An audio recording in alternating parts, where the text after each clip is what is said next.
ভিডিওতে কি মিউজিক ব্যবহার করব, কিভাবে গান দেব, কি দিয়ে কী করব, কপিরাইট আসছে, নানান টেনশনে আজকে আমি কোনোভাবেই ভিডিও দিতে পারিনি। এমনকি আজকে আঁকাআঁকি করতেও বসিনি। প্রচণ্ড মন খারাপ।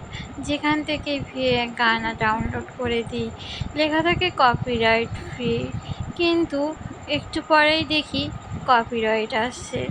এ সমস্ত চিন্তায় একেবারে পাগল হতে হতে আজকে যে আমি ভিডিও দেব, আমার পেজে রিচ ডাউন, আমার পেজ তো আবার নতুন, মনে করেন কোনো ফলোয়ার নেই, কিছুই নাই। তারপরেও ভয় যে পেজে যদি মনিটাইজেশন আনতে হয় তাহলে তো অবশ্যই আমাকে কপিরাইট ফ্রি ভিডিও মিউজিক ব্যবহার করতে হবে, কিন্তু তা তো আমার নেই। আমি কি করব? এ সমস্ত টেনশনে আজকে পাগল। তার মধ্যেও পুরনো একটি আর্ট দিলাম, কেমন হয়েছে জানাবেন।